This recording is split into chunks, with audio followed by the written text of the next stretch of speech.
What's poppin', Attack Squad? It's your boy SatAttack. Yes, today I'm in the dark, but we're gonna check out. He should never have left his cabin. Road 2K, hit that subscribe and like Road 2K. Don't find your boy a little buzz right now. Ain't gonna lie, but we're gonna check this out, bro. We checked out Mr. Ballin. Oh, not subscribe. His last video was she saw the warning and ignored it, or some shit like that, where they went past the sign. Bro, go watch it out, bro. It's legit the last video they dropped, but it's a little couple weeks ago. We're gonna take this out, man. So it's into a 20-minute video, 21 minutes. Brought to you by Simply. In 2016, four friends rented a small rustic cabin near a forest in a little village in Russia. Their plan was to spend the night in this cabin, and then early the next morning, they would get up and they would hike this trail that would bring them to the summit of a nearby mountain. So on March 27th, the friends got in their car, they made their way to this little village, they found their cabin, they went inside, they hung out for a bit, and then by 2 a.m., they had gone to sleep. Little did they know, outside of their cabin in the forest, lurking in the darkness, something was watching their cabin's front door, waiting for one of them to come outside. But before we get into today's story, if you're a fan of the strange, dark, and mysterious delivered in story format, then you come to the right place because that's all we do, and we upload once a week. Different, right? So, if that's of interest to you, the next time the like button hands you their phone and tells you to please take this once-in-a-lifetime photo of them, agree to do it, but leave your finger over their lens. Also, please subscribe to our channel and turn on all notifications so you don't miss any of our weekly uploads. Okay, let's get into today's story. Yeah, it's like I was thinking about Lake Tahoe, like Lake Tahoe cabin. Like that's what I was thinking of. So yeah, the first thing I was thinking about was camping, but this is cabin. This is like Lake Tahoe type of shit, bro. I fuck with cabins. I fuck with Lake Tahoe in general, bro. I've been there like probably once, and it was like the whole family. I think it was lit, bro. We gotta go again, but it's been a minute. It's been at least 6 years, 7 years, 8 years probably since we went, and that shit was lit. Siberian. So okay, when most people picture Russia in their minds, they picture European Russia, which is literally the part of Russia on the western side that sits in Europe and is by far the most populated part of the country. But European Russia only accounts for 23% of the total territory that is Russia.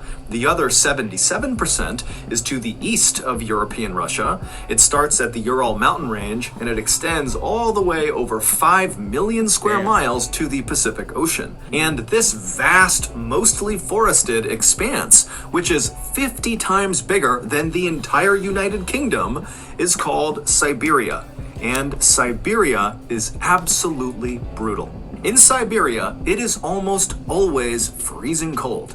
Literally. Damn. The average annual I don't mind the cold, but freezing? Like, I don't like it too hot, I don't like it too cold. I like right in the middle, feel me? Like, so saying like it's freezing, I don't know if I stay.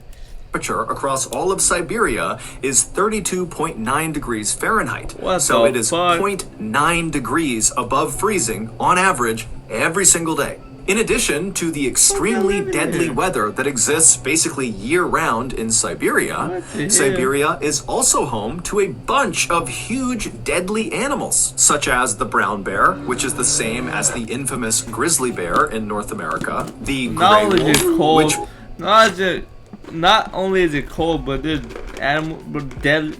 Alright, bro. Size alone makes virtually all other wolves look like little puppies. Gray wolves can grow to be nearly 200 pounds. And of course, there is the highly intelligent Siberian tiger, who is perhaps one of the only predators on Earth that is known to seek out and kill people for revenge. For example, in 1997, a hunter named Vladimir Markov was walking through a Siberian forest when he came face to face with one of these Siberian tigers, and he ended up shooting the tiger before fleeing, except the tiger didn't die. Instead, it got up and secretly followed Vladimir all the way back to his cabin, and then... Bro, I already know where the story's going, bro. What the fuck? You shoot a tiger, that motherfucker sees you an hour later. What the hell? I'm just kidding about that, an hour, but like, you go ba on the tiger, and you see that motherfucker in the night. Oh, no way. Alright, that's some savage shit. I gotta through a story. Siberian Here's forest the when he story. came face to face with one of these Siberian tigers, and he ended up shooting the tiger before fleeing, except the tiger didn't die. Instead, it got up and secretly followed Vladimir all the way back to his cabin, and then this tiger camped out outside of the cabin until Vladimir came out again, and the tiger pounced, killed him, and ate him. And so, That is unsurprisingly, crazy. Siberia has an absolutely minuscule population relative to its massive size. However, there are some adventurous people out there who are drawn to Siberia for the same reasons that most other people avoid it. These adventurous people see Siberia as one of the last truly wild places on our planet, and they want to experience it for themselves. And one of these highly adventurous people was a young man named Colin Madsen. What the fuck are we...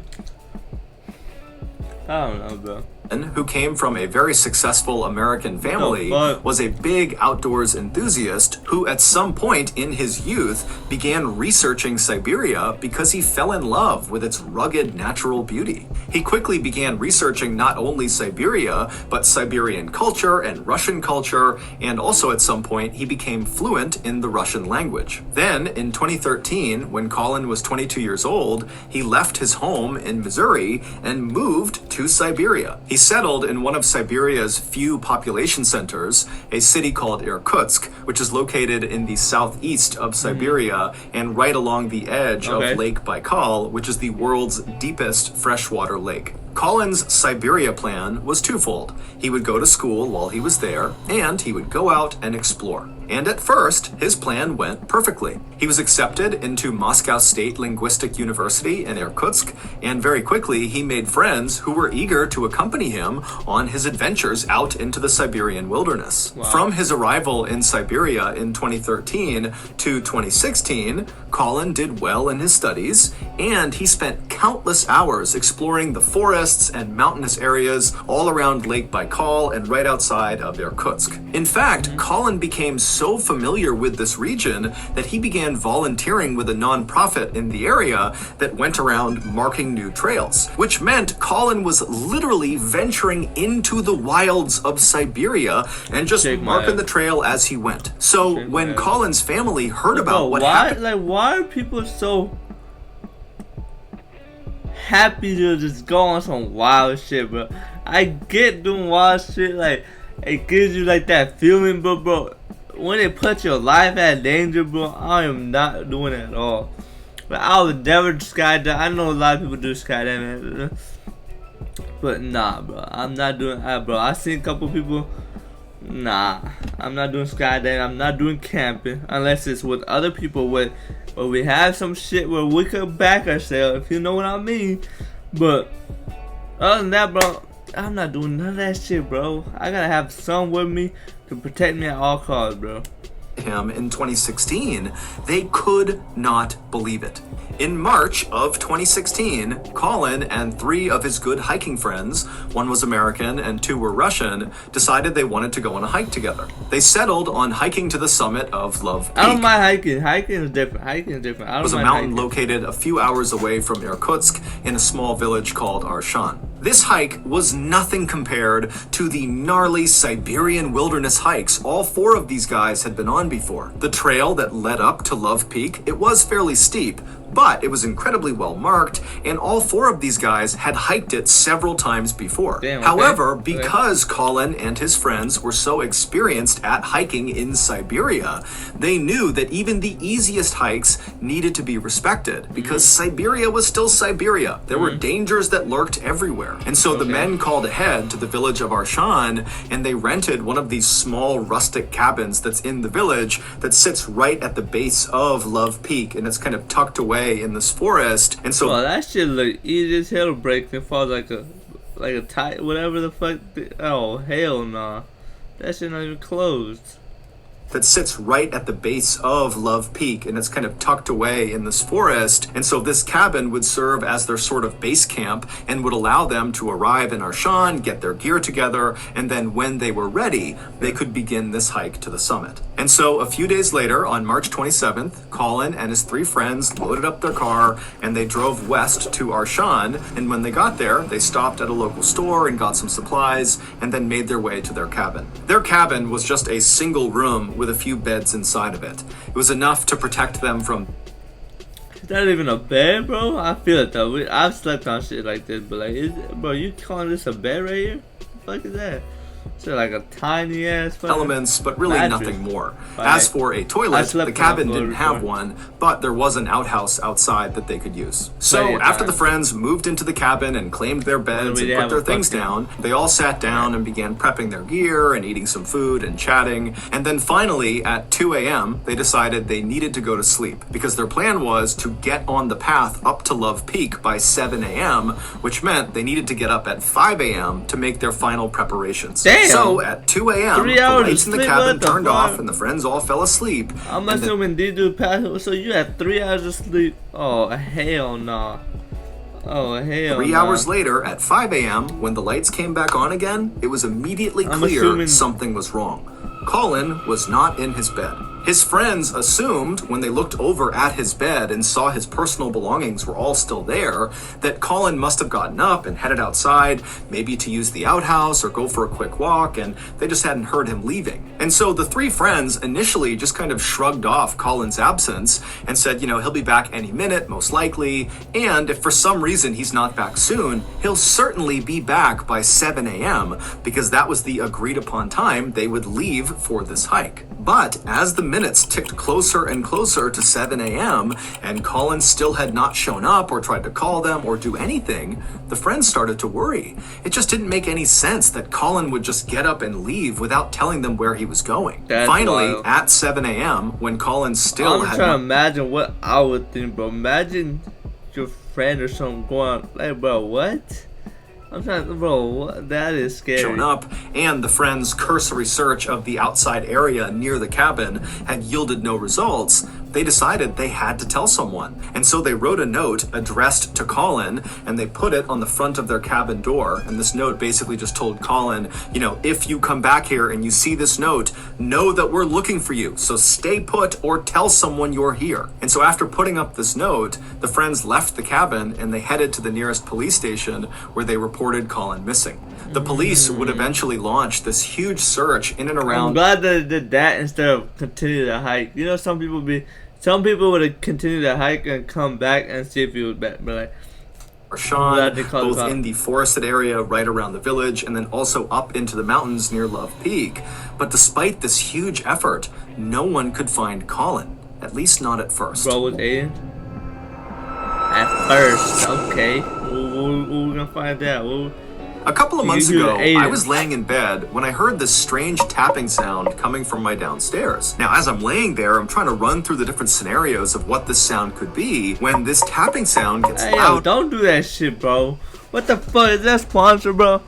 I'll be hearing some crazy shit, bro. Like, I'll be hearing in my head, bro. Like, bro. Louder, and then all of a sudden, I hear the sound of glass break.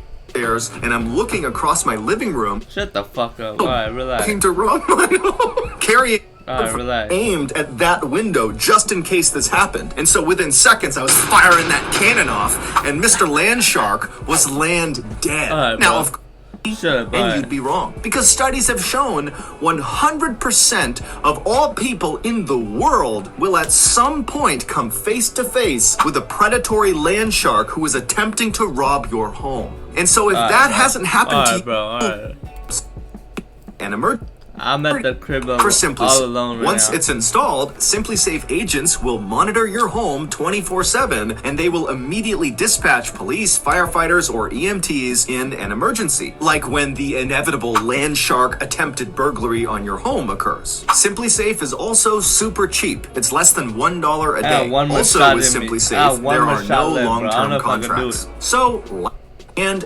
you can definitely alright, man, get your fucking story, bro. Biggest yours. There's no safe like I'm fucking done right now, bro. I don't know if I can story. take this one last shot, but I got you, bro. Can't be a bitch. There's legit one shot left in my wife. On Monday, April 4th, so 8 days into Colin's disappearance, a group of searchers were looking in the forest about 1 mile away from the cabin where Colin and his friends had been staying. And they look up ahead and they see there is this clearing and there's something in the middle of it. And so the searchers begin moving their way towards this clearing, ducking under branches and stepping over brush. And when they get close enough, they can see Colin is in the clearing. And Colin is deceased. He was laying flat on his back with his left arm extended out to the side. Wait, it took them 8 days? When they get close enough, they can see Colin is in the clearing.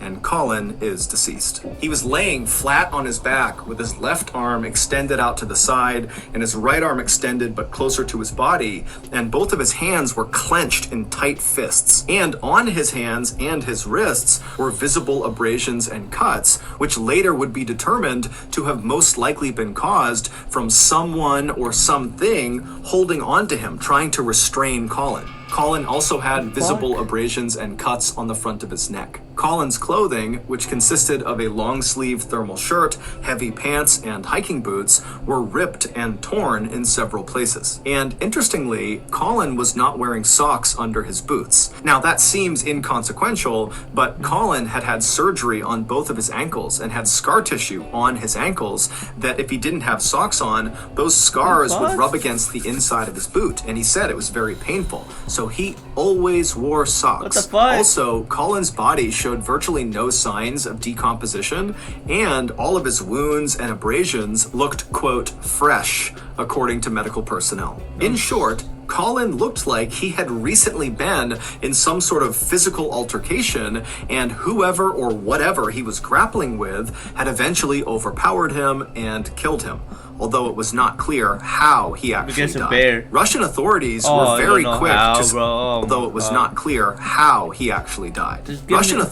were very quick to suspect Colin's 3 friends who had been with him, but they were brought into the station and they denied having anything to do with Colin's death, and they all passed their lie detector tests. After that, Russian authorities quickly closed this case by concluding that, well, if his friends didn't do it, then that means Colin must have been high on drugs or drinking alcohol or both, and he just wandered out of his cabin and he got lost in the woods, and he died of hypothermia. He froze to death. The end. However, Colin's parents just could not accept that as being what happened. What the fuck? Y'all lazy motherfuckers, bro. What the hell?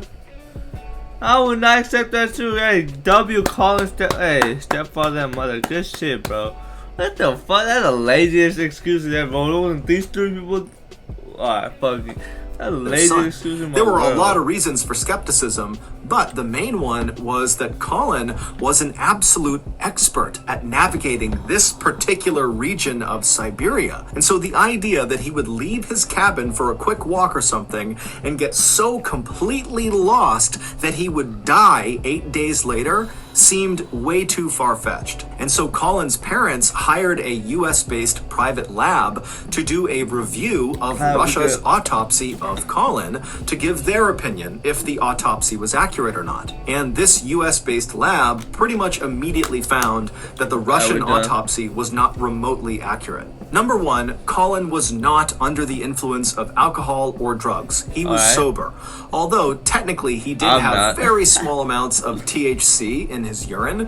THC is the chemical that is found in marijuana, but the amount was so little, it basically meant he had consumed the THC days before he went missing. And so he would not have been remotely affected by that small amount of THC in his system. Number 2, the lab determined that Colin almost certainly did not die from hypothermia. Instead, all signs pointed to Colin dying from being suffocated, meaning he was murdered. Someone crushed his airway or in some way restricted him from breathing, and that's what killed him. And 3, based on the lack of decomposition, the freshness of the injuries on Colin's body, and the lack of animal predation on his body when they found him, indicated that Colin did not just wander out of his cabin and immediately die somewhere in the forest.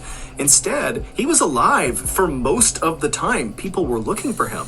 meaning when they found him, he likely had died within hours of being found. What? And so these findings by this US-based lab kind of create a general theory about what must have happened to Colin. After Colin left the cabin in the early morning hours of March 28th, maybe to go to the outhouse or to go for a quick walk, when he went outside, someone or something was nearby. Bro, I'm sorry, my boy, but like, I'm not leaving the fucking cabin alone, bro. I'm already scared of course, he's different, but like, me personally, well, I'm scared of shit, bro. I do not fuck with the wilderness, wild, forest, like, bro, that shit just scares me oh, hell nah. You call me a bit basic, but I'll live a born again life. It's cool, bro. I'm not messing with no fucking wild animals, bro. To go for a quick walk. When he went out, they're in Siberia where motherfuckers, he just told me there's crazy ass animals out there, and you tell me I'm gonna go walk and take a. I'm not. First of all, I'm not doing this shit. But March 28th, maybe to go to the outhouse or to go for a quick walk.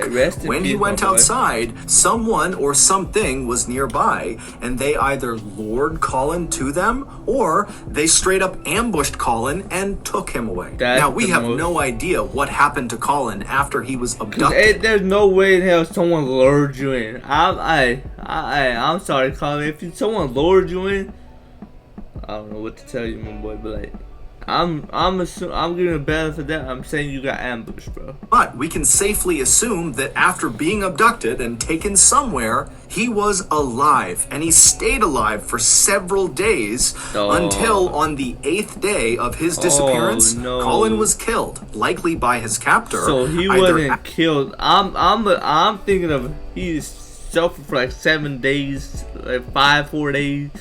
Like, he didn't die right away, so that's painful, bro. That is painful. The spot where he was found, I'm assuming or he was killed somewhere else, maybe in the forest, I'm assuming and then moved to the spot where he was found. Many people believe it was the Russian government who targeted Colin. They kidnapped him and they killed him. I was thinking, when I said animal, I'm dumb. Because animal would have ate him up, so I'm kind of stupid, so okay. Because if it was an animal attack, you would have known it like right away if it was an animal attack. So I'm dumb, so my whole situation is so stupid.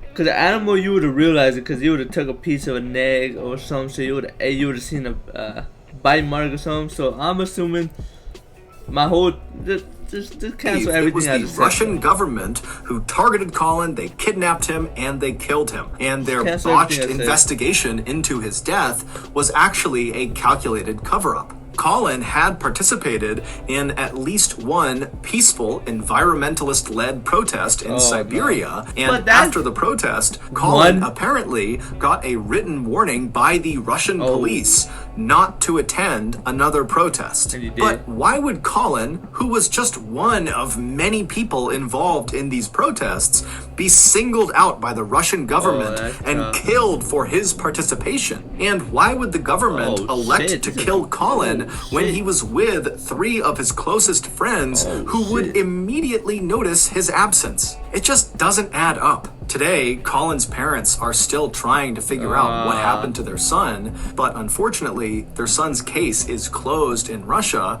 and so no one on the Russian side is talking to the parents. That makes a little bit more sense, bro. They closed that shit out way too quick, bro. There's something going on. There's something fishy, bro. There's something fishy. For them to close it that quick, I don't know. There's something fishy with that shit. There might be a little truth to that. That's a little fishy, my boy. That's a little closed fishy. In Russia, and so no one on the Russian side is talking to the parents or giving them any new information. And so as a result, they and the rest of us are left to wonder who or what was lurking in the shadows when Colin stepped out of the cabin that morning.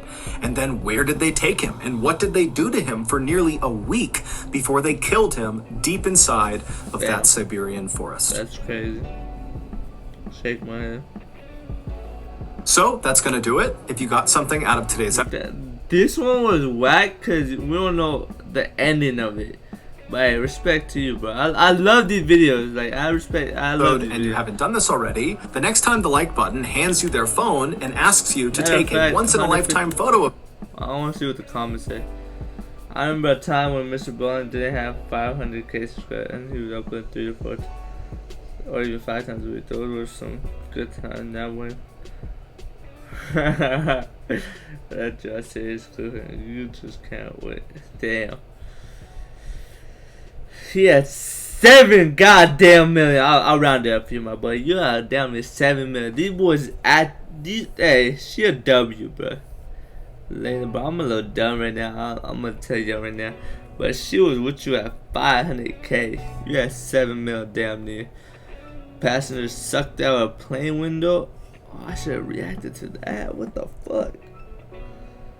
I might as well just react to that one. God damn, what the hell? Passengers sucked out a plane. Alright, bro. I'm gonna react to that shit, bro. I'm a little done right now anyway, so I'm gonna just react to that.